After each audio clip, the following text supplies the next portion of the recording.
मेरा क्रांतिकारी जोहार। साथियों, जो लड़ाई हमारे पुरखों ने आज से लगभग 100 वर्ष पहले शुरू की थी, उसके घाव भले भर गए हो, लेकिन वो सपना आज भी हमारी आंखों में जिंदा है।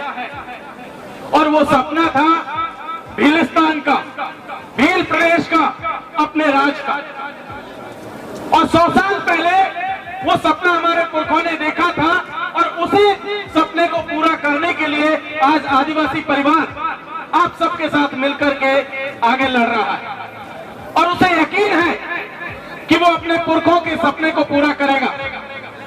साथियों, जो लड़ाई फिलहाल चल रही है, अभी जो बात यूसीसी की हो रही थी, समान नागरिक संहिता की चल रही थी, हम सब लोग जानते हैं कि ये जो समान नागरिक संहिता का जो लोग दावा कर रहे हैं, जो कह रहे हैं कि एक देश में 2 कानून नहीं चलेंगे, उन्हें ये जानना होगा कि इस देश का जो पूरा का पूरा ढांचा है वो विविधता से भरा हुआ है। उसमें बहुत अलग अलग किस्म के लोग हैं, अलग अलग जातियों के लोग हैं, अलग अलग धर्मों के लोग हैं। हमारा देश एक गुलदस्ते की तरह है। उसे ये लोग चाहते हैं कि सिर्फ उसे नारंगी कलर में बदल दिया जाए, आरएसएस की शक्ल में बदल दिया जाए,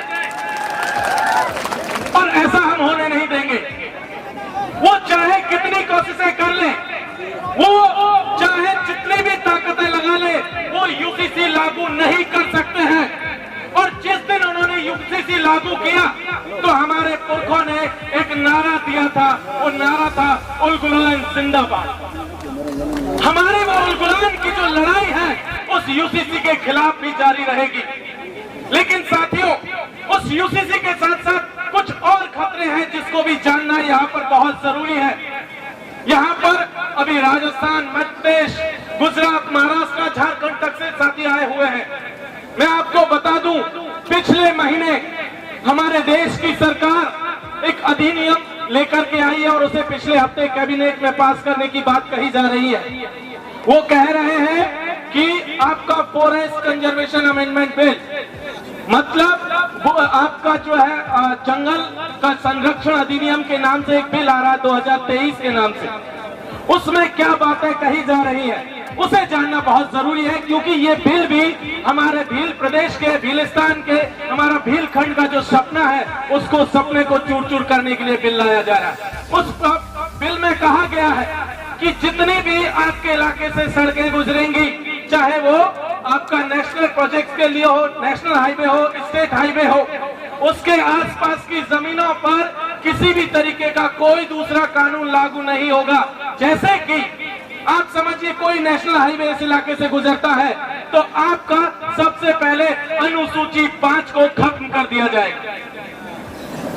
दूसरी बात, उन्होंने कहा कि जिन इलाकों में पर्यटन के लिए इलाके रिजर्व किए गए हैं, पर्यटन क्षेत्र विकसित किए जा रहे हैं, उन इलाकों में भी कोई दूसरा कानून लागू नहीं किया जाएगा। ये उस फॉरेस्ट कंजर्वेशन अमेंडमेंट बिल के प्रावधानों में शामिल है। उसके साथ साथ उन्होंने कहा कि सरकार जिसे चाहे, जिस इलाके को भी एक सिंपल नोटिस निकाल करके उसे स्पेशल जोन में डाल सकती है और उस इलाके में भी अनुसूची 5, पेशा अधिनियम 1996, फॉरेस्ट राइट एक्ट 2006 वो भी लागू नहीं होगा। आप समझिए, ये जो खतरा हमारे ऊपर ये फॉरेस्ट कंजर्वेशन अमेंडमेंट बिल के नाम से आ रहा है, ये खतरा भी हमारे ऊपर बहुत बड़ा खतरा है। साथियों, आने वाले सत्र में, जुलाई में जब पार्लियामेंट का सत्र शुरू होगा, उसमें इस बिल को पास कराया जाएगा। हमें याद रखना है कि हम ऐसे किसी भी बिल को पास नहीं होने देंगे जो हमारे पुरखों के सपने को चकनाचूर करे, हमारे अस्तित्व को खत्म करे, हमारे जल, जंगल और जमीन को छीनने की कोशिश करे। ये भी हमें यहाँ से समझना होगा। एक और चीज जिसको समझना जरूरी है, पिछले साल भी इसी तरीके का एक बिल पास किया गया, वन्य जीव संरक्षण अधिनियम। इस देश की सरकार ने पास किया, बहुत चुपके से उसको पास कराया गया। उसमें भी क्या प्रावधान था?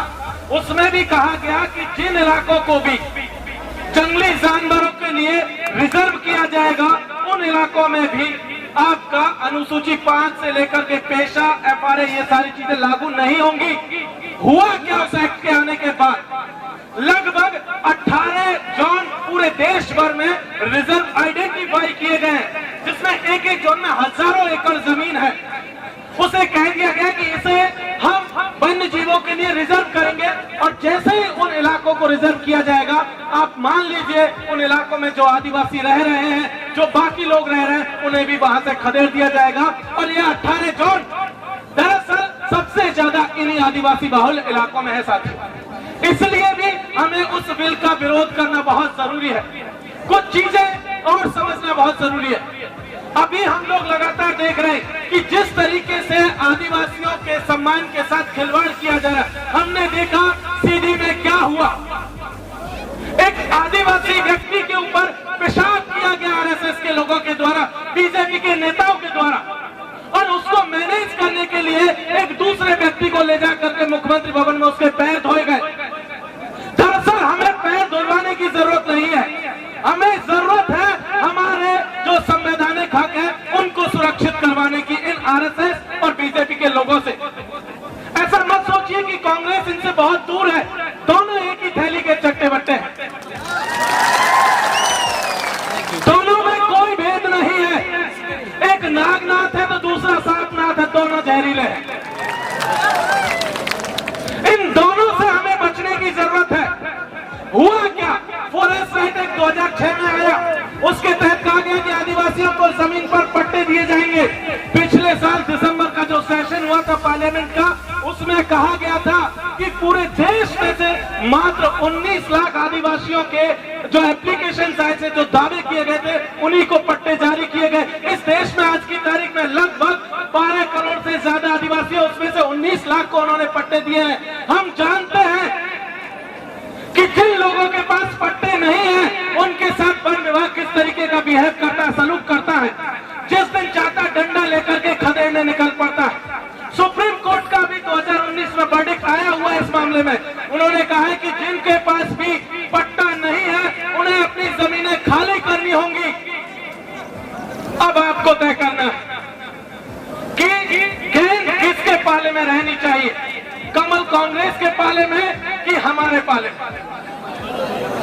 अगर गेंद हमारे पाले में रहेगी तो यहाँ से एक वादा करके जाइए कि राजस्थान के भीतर, मध्य प्रदेश के भीतर और आगामी सालों में जब गुजरात में चुनाव होंगे, तब इस राज्य का, मध्य प्रदेश का, गुजरात का मुख्यमंत्री आदिवासी होना चाहिए। हमारी सिर्फ एक ही मांग है कि अगर आदिवासी मुख्यमंत्री नहीं बना तो हम इन दोनों को जड़ से उखाड़ देंगे।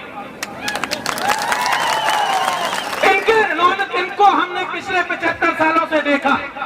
75 साल किसी के लिए भी बहुत ज्यादा होते हैं, किसी देश के लिए भी बहुत ज्यादा होते हैं, और 75 साल बाद भी आज हम मानगढ़ में बैठ करके अपने पुरखों के सपने को पूरा करने की लड़ाई लड़ रहे हैं। इसका मतलब यह है कि इन्होंने हमारे साथ धोखा दिया। जो लोग हमारे में से उठ करके उस तरफ चले गए, उन्होंने भी यही बदमाशियां की कि वो उस तरफ के ही जाकर के रह गए। इसीलिए यहाँ से ये चीज हमें जाननी होगी कि हमारे लोग, वो लोग पार्लियामेंट के भीतर जाएं, वो लोग विधानसभा के भीतर जाएं, जो हमारे साथ दिन रात उठते हैं, बैठते हैं, हमारे साथ खाते हैं, पीते हैं, रहते हैं, हमारे लिए लड़ते हैं, और हमारे जल जंगल जमीन को बचाने की लड़ाई को पूरा करने का सपना देखते हैं, भीलस्तान बनाने का सपना देखते हैं। उन्हीं लोगों को आगामी चुनावों में हमें विधानसभा, लोकसभा में भेजना है। बहुत बहुत शुक्रिया। इंकलाब जिंदाबाद, जय भीम, फूल जोहार।